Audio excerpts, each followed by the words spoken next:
It's a Minimalist Monday edition of Optimal Finance Daily, episode 156, 33 Proven Ways to Reduce Personal Debt, from BecomingMinimalist.com.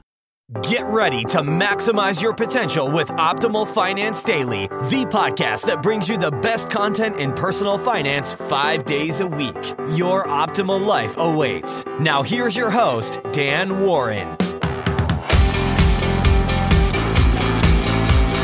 Hey everybody, welcome to Optimal Finance Daily, where I read to you from some of the best personal finance blogs on the planet. Today's post comes from BecomingMinimalist.com. And by the way, if you have any requests for topics that you'd like to see covered, or maybe an author that you like that maybe we could read here on the podcast, swing by oldpodcast.com and please let us know. Now, today is a Minimalist Monday episode, but the post isn't really about minimalism, just from a well-known minimalist author.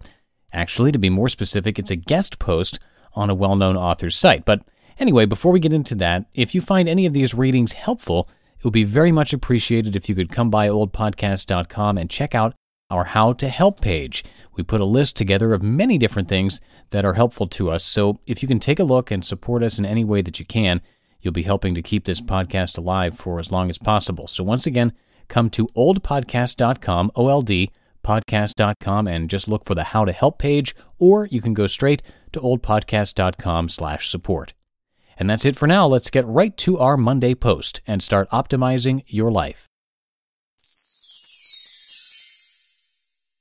33 Proven Ways to Reduce Personal Debt, from BecomingMinimalist.com. Editor's note: when I heard that my friends Gina and Josh Masters had recently paid off $66,000 in debt and had made a list of the 33 lifestyle changes they had incorporated to accomplish it, I asked if I could use it as a guest post. They humbly agreed, and this is the result. Quote, "Live like no one else now, so that you can live like no one else later." Dave Ramsey. 3 years ago, my husband and I found ourselves drowning in debt, $80,000 to be exact, and that's not even counting the mortgage. Around that time, coincidentally, our church began offering a financial program called Dave Ramsey's Financial Peace University. We spent the last $100 from that pay period to sign up, and the rest, as they say, is history, or at least most of our debt is now history. As I write this, over the past 3 years, we have paid off $66,000 in personal debt.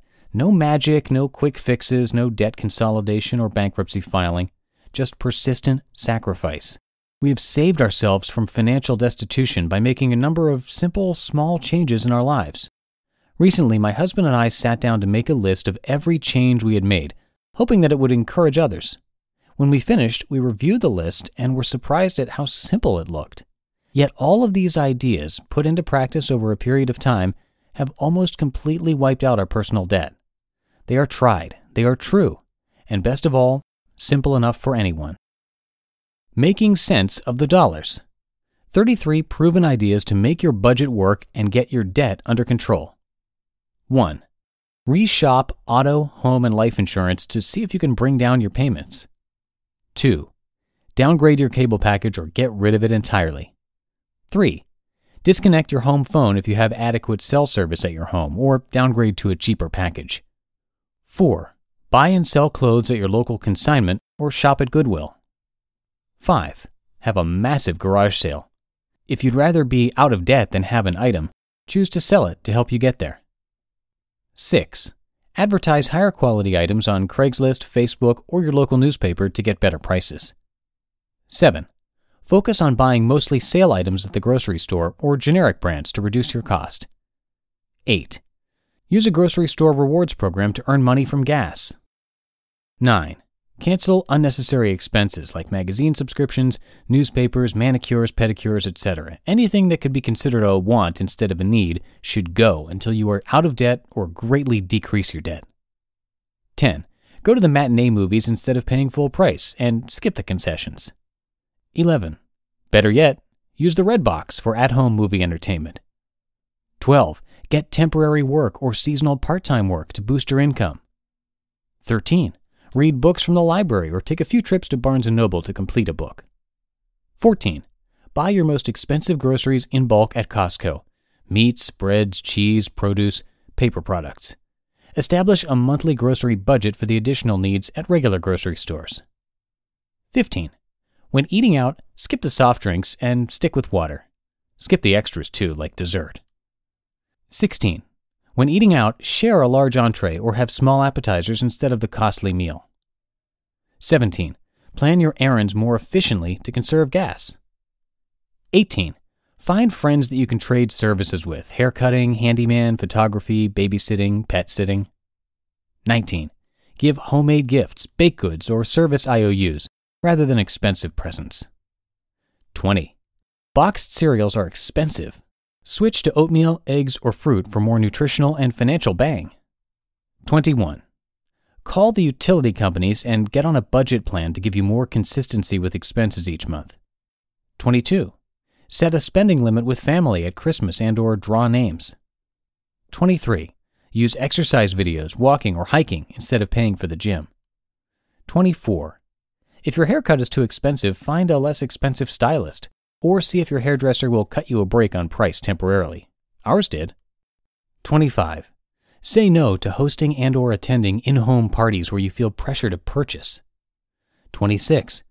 Does your family live nearby? Once-a-week dinners with mom or dad saved us a meal out of our shopping budget.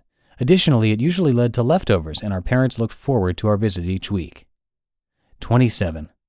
Make your coffee at home instead of buying it each day. 28. Pack your lunch, not once a week, but regularly. 29. Make extra dinner servings on purpose to have leftovers for lunch. 30. Our dentist advised us we could skip the fluoride treatments if we were using a daily dental rinse, which we did, and bought on sale. 31. Program your thermostat for savings on heating and cooling when you're not at home. 32. Tempted by certain retail stores? While digging out of debt, avoid window shopping these places where you've failed to control your impulses before. 33. Give. Many may say, "What? I need my manicure," or "My kids will only eat boxed cereals." But trust me, if you are serious about climbing out of debt and changing your life, the only thing you need is a roof over your head, clothes on your back, and gas to get to work to bust your way out of this. Plus, take comfort in knowing that you don't need to eliminate these things forever. Personally, I look forward to hiring back our housekeeper and treating myself to a few pedicures next summer. But until we are debt-free and have a fully funded emergency fund, we'll be focusing on using the dollars we bring into our home to set us up for a lifetime of success. Now, many wonder about number 33, give, because it seems counterintuitive to most of us. One thing we never stopped doing, even in the worst of times, was giving. We always gave money to our church, our favorite charities, and foundations that we believe in. It's easy to say, "I can't give, it's not in my budget." But if we're looking for a lifetime of success and influence, not just the latest gadget or status symbol, how can we afford not to give? Giving reminds us that we can live for a purpose greater than this world and all the temporary treasures it offers. It helps keep everything else in perspective. So, pick and choose from our list above. Do one or two or everything on the list, but don't leave out number 33. We can attest from firsthand experience, it will radically transform your life. You just listened to the post titled 33 Proven Ways to Reduce Personal Debt from BecomingMinimalist.com. Now, if you want to start from the bottom of that list with number 33 and are looking to show some support, there are a bunch of things you can do to help us out that don't require giving money. Anything listed on the How to Help page over at oldpodcast.com is a big help for us. Of course, you can contribute financially, which goes a long way to keep this show going, but anything listed on that page is really appreciated. Again, you can visit oldpodcast.com and click on the How to Help link, or just go straight to oldpodcast.com/support. And that's it for our Minimalist Monday episode of Optimal Finance Daily, episode 156. Have a great start to your week. Coming up next, Tuesday, a post from Kristen Wong. So I'll see you tomorrow where your optimal life awaits. Hello, Life Optimizer. This is Justin Malik, creator and producer of this podcast, but also Optimal Living Daily, the show where I read to you from even more blogs covering finance, productivity, minimalism, personal development, and more from incredible bloggers like Derek Sivers, Zen Habits, Mark and Angel, The Minimalists, and all the ones you hear on this show too. So if you enjoyed today's episode and like taking amazing blogs on the go, come on over to Optimal Living Daily and subscribe to that one too. And together, we'll start optimizing your life. You've been listening to Optimal Finance Daily. Be sure to hit the subscribe button to stay up to date on each new episode and head to oldpodcast.com. That's OLDpodcast.com for a free gift as well as more actionable tips and resources to help you maximize your potential. Thanks for joining us, and remember, your optimal life awaits.